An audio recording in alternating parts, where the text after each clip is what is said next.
Yo les gars, c'est Selka. Dans cette vidéo, je vais vous montrer comment lancer ton propre nœud validateur sur la blockchain de Linea. Donc en anglais, c'est un node. Et vous allez sûrement vous demander en ce moment à quoi ça sert de faire ça, etc. Donc d'abord, en faisant ça, tu contribues à l'écosystème. Pour l'occurrence, ça serait Linea, mais tu contribues au bon développement de ce réseau-là. Et pour deuxièmement, ça te permet de avoir potentiellement un gros airdrop. Et dès que je dis gros airdrop, je rigole pas. Vous voyez à l'écran, par exemple pour Celestia, le projet TIA, le token, bah, tous ceux qui ont rentré et qui ont runné un node, c'est-à-dire tous ceux qui ont lancé leur node sur Celestia, ont reçu entre 8500 et 40 000 tokens TIA. Donc, à l'heure actuelle, ça je pense que les prix sont pas à l'heure actuelle, mais on va dire entre 25 000 et 120 000, dépendamment de ton activité sur le réseau et ta contribution. Ok. Donc l'intérêt de faire ça, c'est que Linea n'ont pas lancé leur token encore et donc il y a de fortes chances qu'on ait une partie du gâteau en lançant notre propre node. Et pour le coup, Linea c'est un des plus simples à lancer. Je pense que Celestia était relativement simple aussi. Ok. Donc j'ai pas choisi un nœud complexe pour débuter. D'ailleurs moi-même je suis pas un node master, je m'y connais pas vraiment sur tout ce qui est node. J'ai dû faire des recherches un peu à propos de tout ça pour vous présenter une vidéo quand même quali. Mais surtout, on va lancer ça ensemble de A à Z. Je vais vous expliquer quelques petits trucs en suivant un guide de Braze Node. Pardon. Je vais mettre ces liens dans la description. C'est un français anglophone un peu aussi. Mais bref, il parle français et anglais et il a fait des guides super intéressants. D'ailleurs, s'il y en a d'entre vous qui veulent pas se casser la tête du tout, ben, il est, je pense, à la tête d'une société, disons, qui s'appelle Easy Nodes, qui vous donne la possibilité de lancer votre propre node, mais ça coûte de l'argent. Okay? Aujourd'hui, on va le faire de la base, c'est-à-dire on va seulement se procurer, acheter un réseau, c'est-à-dire un serveur. On va simplement acheter un serveur virtuel pour pouvoir stocker les données de notre node, mais mis à part ça, ça nous coûtera absolument rien. Ok? Donc, c'est à peu près ça. Et voilà, l'intérêt de lancer un node, c'est surtout pour le airdrop, on va pas se cacher. Mais aussi, c'est quelque chose qui est assez intéressant à savoir dans la DeFi, comment ça fonctionne les validateurs, comment ça fonctionne les transactions. Car ce qu'il faut savoir, c'est que plus il y a de validateurs dans un réseau, dans une blockchain, plus cette blockchain-là est sécurisée et décentralisée. Okay, on joue un gros rôle dans la sécurité, puis dans la décentralisation en faisant ça.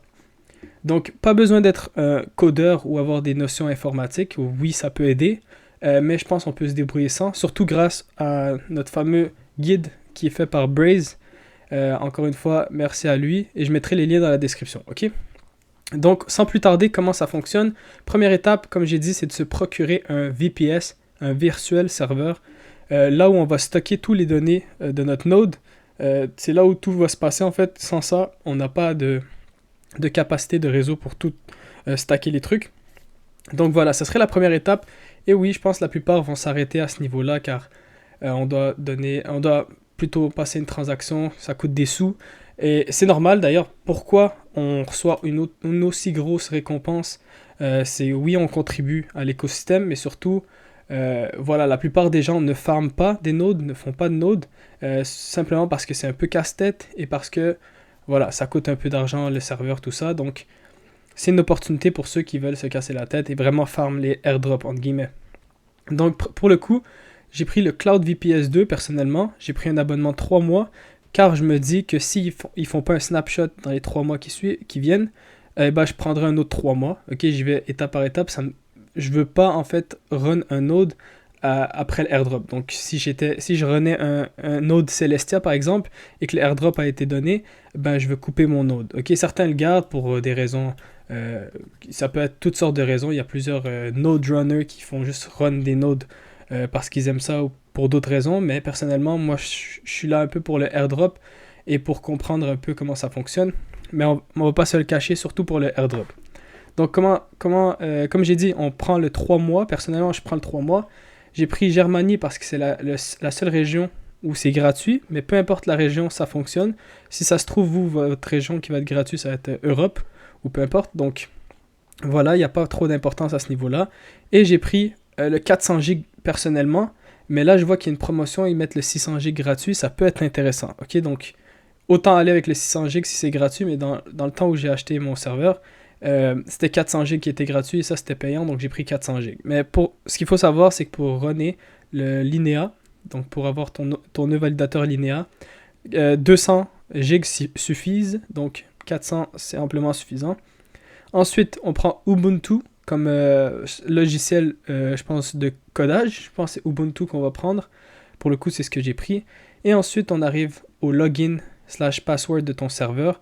Le username, ça va être root. Ok, on ne peut pas le changer. Par exemple, on choisit un mot de passe. Et c'est ce qu'on va utiliser pour se connecter au serveur un peu plus tard dans cette vidéo. Ici, il n'y a rien à faire. Object Storage, Networking Add-ons, rien à faire. Tout est classique. Et ensuite, on passe à la caisse à ce moment-là. Ok, donc 44,50$ pour 3 mois, c'est ce que j'ai pris personnellement. Et il faut savoir que, voilà, je vous encourage à simplement comprendre un peu mieux comment ça fonctionne. D'ailleurs, c'est pour ça que j'ai fait. Oui, c'était pour le airdrop, mais surtout, je voulais comprendre un peu comment ça fonctionne, les nœuds validateurs, etc. Et maintenant que j'en ai lancé un, je comprends un peu mieux le principe et ça m'aide un peu, surtout à traquer des projets. Ok, là, je sors un peu du sujet, mais si je vais sur DexScreener et je vais sur Validao, qui est un token qui a beaucoup monté ces derniers temps. Je comprenais pas le projet. Ok, j'étais tombé sur le projet fut un temps et je comprenais pas trop, mais en gros c'était des nœuds validateurs communautaires où ils se partageaient tous les bénéfices, donc toutes les transactions donnaient des frais de gaz et ces frais de gaz c'était repartagé entre les holders. Je comprenais pas le principe à cause des nœuds validateurs justement, mais maintenant que j'ai lancé mon nœud validateur, je comprends un peu mieux le principe. Ok, je sais pas pourquoi la charte elle se lance pas, mais je vais vous montrer. Peut-être ils l'ont sur CoinGecko, voilà. On va voir que ça fait une très grosse performance, surtout suite au lancement de Dimension. Donc Dimension, je pense c'est autour de cette zone-là. Et vous voyez, il a pris quand même un gros pump, hein, quasiment x10. Bref, puis même là, en ce moment, c'est en train de corriger, donc ça va sûrement aller plus haut. Mais tout ça pour dire que, voilà, ça va vous aider à comprendre aussi d'autres projets, à rentrer dans la DeFi. C'est une étape assez importante, je dirais, ok? Donc, une fois que c'est fait, que vous avez votre serveur, vous pouvez passer à l'étape suivante, qui est d'attendre quelques 24 heures, je crois, où vous allez recevoir un email avec une confirmation de votre serveur qui est lancé, votre adresse IP que vous allez devoir rentrer au moment où vous vous connectez. D'ailleurs, pour ça, je vais vous montrer comment ça fonctionne. Ici, j'ai mon nœud, ok, mon nœud validateur. J'ai mon PuTTY qui est mon logiciel où je vais coder mon nœud validateur, ok. Et ici, j'ai le guide de Braze. D'ailleurs, je le mettrai en description. Et comme on peut voir, juste après, vous allez recevoir un email, ok. Et dans cet email-là, vous allez devoir installer PuTTY, qui est ce logiciel-là, et rentrer les informations que vous avez reçues par email. Donc, c'est votre adresse IP. Si je zoome ici un peu, pardon, je me suis un peu égaré, mais si je zoome un peu ici, vous allez voir ici, vous entrez dans le hostname, vous rentrez votre adresse IP de VPS, et vous allez open, et ça va ouvrir tout simplement une session, ok? Donc, je dézoome un peu, et vous pouvez suivre le guide pour cette partie-là, ça va être beaucoup plus parlant que ce que je vous explique, sachant que j'ai déjà ouvert le tout. Je voulais pas afficher mes informations forcément sur l'image. Mais bref, une fois que c'est fait, vous lancez PuTTY, vous rentrez votre adresse IP et vous ouvrez. Et vous allez atterrir dans une page comme ça, noire, un peu coding, en style commande. Et c'est là que tout va commencer. Donc, première étape, c'est se connecter. Donc, comme je vous ai montré lors de l'inscription, là, ça dit PuTTY inactive. Donc, j'ai laissé inactif, ça sera pas longtemps. Je rouvre PuTTY. Ok, donc je vais le mettre sur le côté. Je veux juste rentrer mes informations vite fait. Je sais pas forcément quelle information que je peux montrer ou que je ne dois pas montrer. Donc, pour pas prendre chance, je me suis connecté sur le côté, dans mon deuxième écran. Mais bref, on se connecte ici. Root, username, comme je vous ai montré lors de l'inscription.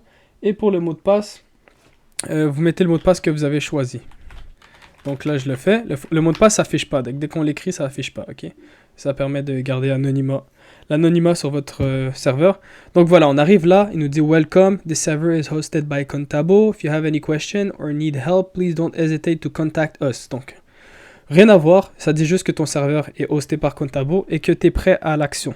Donc voilà, c'est là que tout débute. Première étape. Et c'est quelques étapes, hein. C'est pas si difficile, la vérité, pour ce node-là qui est de Linea. Mais Eigenlayers, Zora, d'autres projets comme ça, même Starknet, etc. ZK, c'est tous plus compliqués. Donc Linea, c'est vraiment un des plus simples. Donc voilà. Une fois que c'est fait, étape numéro 2 dans le guide, on va rentrer cette commande. Donc je la copie, CTRL-C, et ici, je la rentre seulement en faisant un clic droit, qui est un raccourci pour utiliser le coller, CTRL-V. Donc une fois que c'est fait, il me dit patati patata, ok, voilà, donc je rentre le deuxième. Le deuxième ici, installer les composants essentiels. On va installer les composants, ok, voilà. Donc simple, hein, copier-coller, on peut lire un peu c'est quoi que ça fait tout, chaque étape, mais bref, on installe des composants essentiels pour l'instant, ok.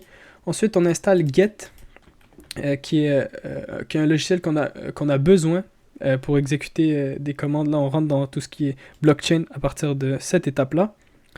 Donc voilà, on rentre ça, package done, nanana. À chaque fois que votre route à commercial patati, à chaque fois que ça revient, c'est-à-dire que vous êtes prêt à relancer notre commande, ok. Ensuite, on lance ça, CTRL-C, coller. Et voilà, là ça va reading des packages, list, done, ok. Voilà, on est prêt. Parfait, donc ça me dit apt-get updated, done, install Ethereum. Ok, donc ici je vais appuyer sur Enter. C'est une étape c'est une étape de plus qui n'est pas marquée, mais il faut appuyer sur Enter pour lancer le téléchargement. Ok, il nous dit yes si tu veux lancer le Ethereum EVM. Donc là c'est fait, setting up Ethereum, tout est fait. Ok, on passe au next. Vous pouvez vérifier l'installation de Get en consultant sa version. Donc on va vérifier la version de notre Get. 1.13.14, lui est 1.13.5, donc j'ai quelques versions par après. Ce qui est bon, ok, si j'étais en dessous de 1.13.5, là il y aurait un problème. Mais le guide n'est pas à jour en tant que tel dans la version du Get, parce que la version a eu des mises à jour depuis. Mais on est bon, on est bon. Ensuite, on va télécharger le fichier Genesis. Le fichier Genesis, c'est un élément essentiel pour lancer le nœud. Il définit les paramètres initiaux de la blockchain. Okay? En gros, ça, c'est dans l'aspect technique. Moi, pour être honnête, je ne connais pas vraiment l'aspect technique plus que ça. Mais bon, on suit le guide qui est relativement bien fait et que je vous invite à consulter. Je vais le mettre dans la description. Et sans ce guide-là, j'aurais pas pu faire grand-chose, la vérité. Ok. Donc, gros shout-out à Braze. T'es français, je sais que tu vas potentiellement regarder cette vidéo. Donc, voilà, big up à toi. Et voilà, une fois que c'est fait, on arrive là, 100% téléchargement, on est parti. Configuration du stockage. Très important, je disais 200 Go tout à l'heure pour Linea, mais c'est 250. Donc c'est un gros nœud en termes de capacité. Et une fois que c'est fait, il met un screenshot, j'ai oublié de vous préciser, il met un screenshot de ce que ça devrait ressembler une fois la commande faite. Donc on voit, ça ressemble pareil, donc on peut passer à la prochaine. On formate le fichier, Enter. Toujours appuyer Enter après avoir lancé la commande. Des fois, ça se fait automatiquement, des fois non. Donc, Enter. Là, je vais descendre un peu. Désolé, ça a bugué un peu. Donc, done. On est bon. On est bon. On va passer au suivant. Après avoir formaté le fichier, on lance le Linea dir. Voilà, mount. OK. Donc, c'est fait. Une fois ici. Donc, vous pouvez vérifier que votre stockage a bien été créé. On va vérifier. Et voilà, donc j'ai 1% route Linea data, 8% boot, 1% run, 2%. C'est bon. Ok. Donc si tu avais 0,0000, là il y aurait eu des problèmes. Donc ensuite, étape numéro 6, lancer le nœud Linea. Donc on va le lancer à l'instant. Et voilà. Donc il est en train de se connecter. Tranquillement, il récupère les infos. Et tout simplement, on va être là. Donc vous allez lancer votre nœud en arrière-plan en utilisant screen. La commande screen S permet de le lancer en arrière-plan. Donc je vais le faire ici. D'ailleurs, je ne sais pas pourquoi je l'ai écrit à la main, je vais la copier. Comme d'habitude. Voilà. Donc là, mon nœud est lancé en arrière-plan. Donc j'ai pas je peux ouvrir la page comme un onglet. Je peux l'ouvrir pour voir qu'est-ce qui se passe dans mon nœud.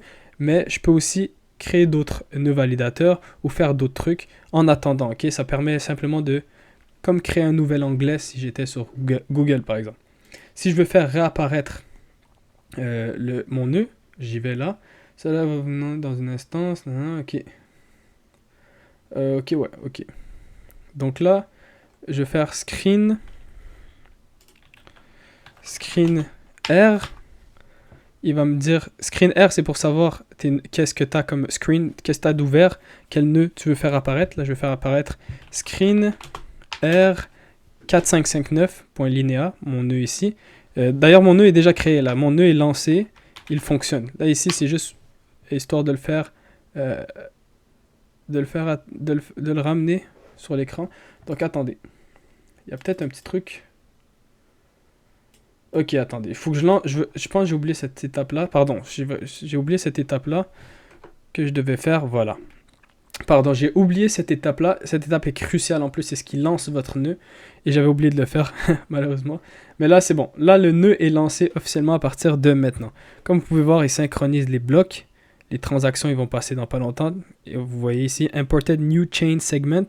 Un nouvel segment, nouvelle transaction qu'on est en train de valider tranquillement.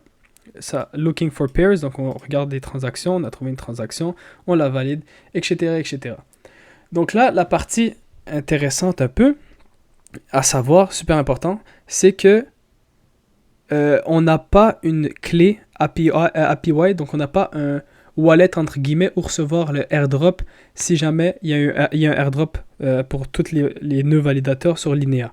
On l'a pas, mais ça va venir sous peu, ok? Linea n'arrête pas de tease à propos de ça, même que certaines personnes apparemment auraient déjà une façon comment générer un wallet, un portefeuille pour recevoir les récompenses.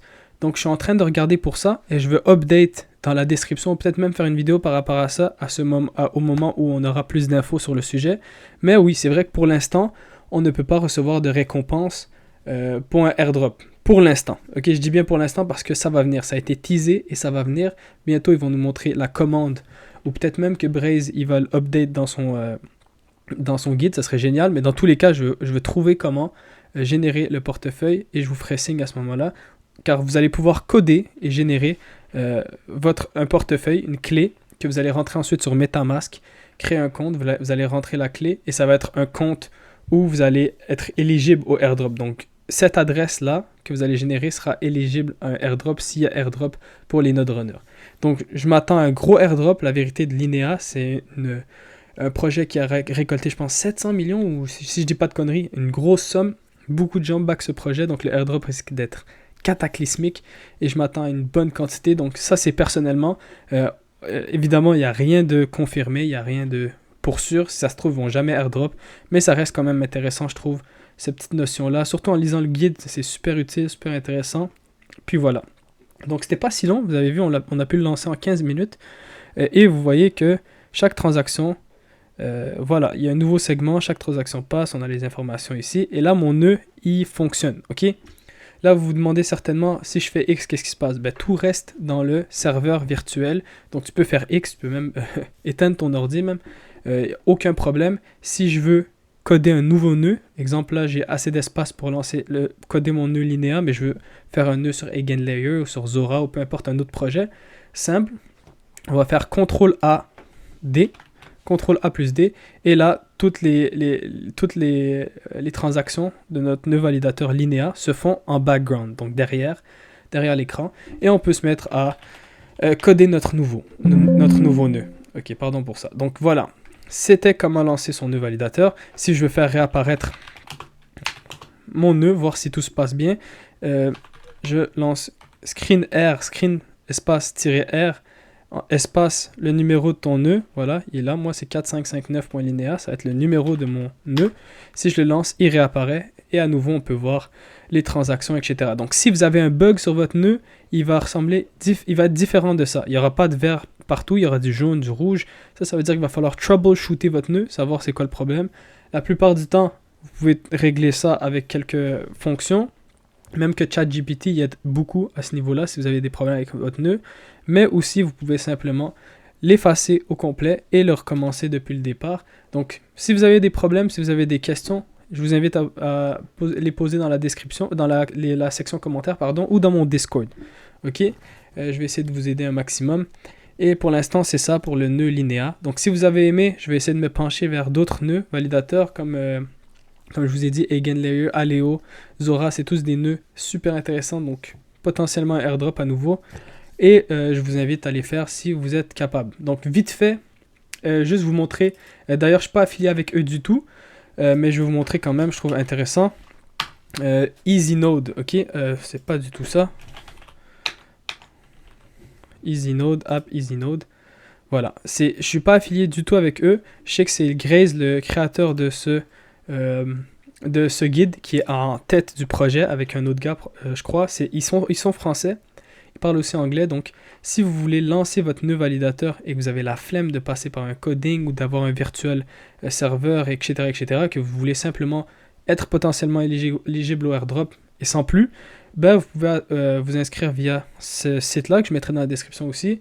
Je pense qu'ils sont fiables. Écoute, j'ai jamais acheté chez eux, mais je suis pas mal sûr qu'ils sont fiables et je compte potentiellement prendre un petit node EigenLayer si jamais j'arrive pas à le coder moi-même. Je compte en prendre. Puis par exemple, si on va voir, ceux-là sont sold out, donc il faut qu'ils rajoutent de la place si on veut pouvoir les acheter. Mais exemple, EigenLayer, il y a de la place. Ce qui va se passer, c'est qu'on va acheter. Pour 49,90$, on achète notre propre nœud validateur. Il nous fournit l'état de ton nœud, qu'est-ce qui se passe, ta clé pour recevoir ton airdrop, ton adresse et tout. Et ils prennent zéro commission sur le airdrop ni rien. Ils te font juste prendre ce 49,90$ là, et avec ça, ils investissent sur le serveur, etc., etc. Ils font une petite marge de profit certainement, mais en gros, c'est tout ce que tu as à payer, 49,90$. Et il dit de connecter, tu peux payer par crypto, donc via MetaMask, etc. Et une fois que c'est fait, tu auras tes nodes ici, tu pourras gérer un peu tout ce qui se passe. Et voilà, je trouve ça super pratique. Écoutez, pour ceux qui ont la flemme, vraiment, pourquoi pas. Et c'est comme si, en fin de compte, c'est comme si on farmait un airdrop, mais que ça nous coûtait 50 balles pour le farmer. Ok, c'est comme, c'est potentiellement très rentable, mais c'est un risque à prendre. Si ça se trouve, ça nous donne rien, on aura lancé un nœud pour rien. Mais dans tous les cas, je trouve ça intéressant, mais je trouve encore plus intéressant le fait de le coder et de s'en occuper nous-mêmes. On apprend beaucoup plus de cette manière. Donc j'espère que vous avez kiffé cette vidéo, les gars. Et demain, je vais faire une vidéo. Ça va faire bizarre, 2 vidéos back-to-back après autant de temps d'attente. Mais demain, je compte faire une vidéo où je vais monter un compte en future trading. Donc, je vais monter un compte de, je pense, 1000 balles, je vais mettre. Peut-être plus, je vais voir. Mais l'objectif, c'est de monter un maximum et de vous montrer la façon que j'analyse les graphiques. Et tout simplement être rentable et vous montrer un peu comment j'analyse tout ça. Je sais que la plupart me suivent de mon autre chaîne YouTube qui est Selka Trading, qui était complètement basée sur l'analyse technique. Donc l'objectif, ça va être un peu de ramener tout ça en français sur cette chaîne et d'en faire cette chaîne ma chaîne principale pour à la fois l'analyse technique, le farm de airdrop et tout ce qui est DeFi. Donc je vais vraiment tout centraliser ça sur la même chaîne et j'espère que ça va vous plaire. Donc pour cette vidéo, c'est fini. Linéa airdrop, Linéa Node, pardon, c'est exactement lui qu'on vient de coder à l'instant. Et voilà. Donc merci pour ceux qui sont restés jusqu'à la fin. Et si vous avez des questions, n'hésitez pas à les poser en commentaire ou rejoindre mon Discord. Donc à plus.